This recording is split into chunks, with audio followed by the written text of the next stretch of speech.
So, you want to learn how to model? Well, you came to the wrong place. And I'm not the best 3D modeler out there, just to let you know. But since you're already here, why don't I just show you how I modeled these two low poly characters for my upcoming animation. Let us begin. Go to the Blender software, then we start by spawning a cube and forming it into two shapes. And once you've done that, you can now start modeling. The characters, I mean, because you already did start modeling. I have two methods of doing this. First one is modeling from scratch.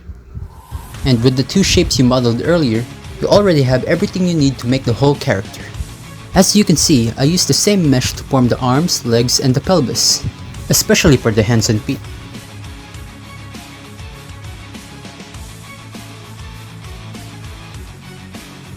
After I was done modeling the ears, I then added a mirror modifier to finish the whole character. My second method is how I'll model Miku, using a base model. And here, I'm recycling a model I already made. And my task was to somehow make this base model look like Hatsune Miku. I duplicated the base mesh's arm to form Hatsune Miku's hair. And I just tweaked the mesh a bit to form Hatsune Miku's silhouette. And like in method 1, I use a mirror modifier to complete the character and make things easier for me. Here is me modeling Hatsune Miku's accessories. Her oddly shaped scrunchie, her headphones, then her skirt. Yeah, I can already see how painful she will be to animate.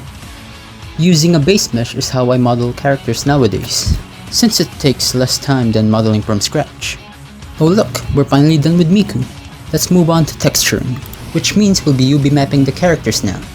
But before I make their actual textures, I first use this pre-made texture I created to figure out what colors they should have.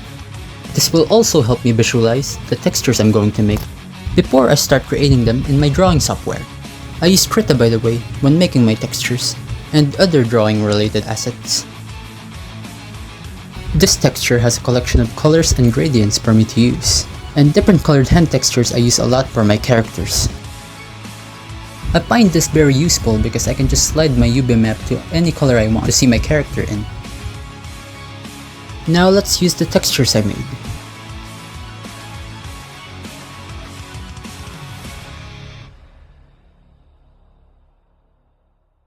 I wanted to be accurate with her design, so I used a reference when making her textures. But for this model, I just drew from my imagination, and since this character's a pig, I just searched real-life pigs on Google Images in order to make his design more authentic. Oh, and I edited this out of order. That's why they're already rigged while I textured them. Here I'll now show you the rigging process. When making models from scratch, I just start with one bone, and then just start extruding that bone until it fills out the whole character model. And I also added bones for moving parts like the jaw. Upon completing all the bones, I now name them properly. This is necessary so that we don't get confused with what bones goes where. After you're done naming all the bones, you can now start assigning those bones to a specific part of the model, as I did here.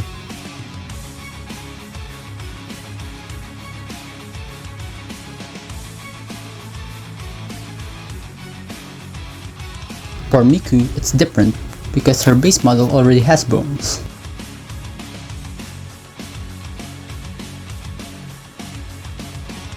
I only needed to add bones for her hair and her skirt. Then I start rigging them. I also modeled and rigged her necktie off screen because I forgot to do it during the modeling phase. Sorry. And to finish this off, I'm gonna show you how I add faces, animatable faces, to my characters. First, you're gonna need to add your eye or mouth texture to your model. Then go to the shading tab, then add the BSDF node and the mix shader node, then connect them like so.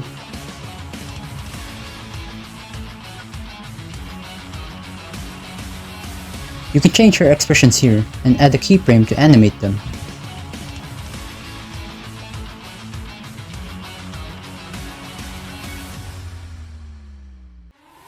Well everyone, we're done here. Thanks for watching. Subscribe if you enjoyed the video, and stay tuned for my upcoming animation. Whenever that is. Back to work.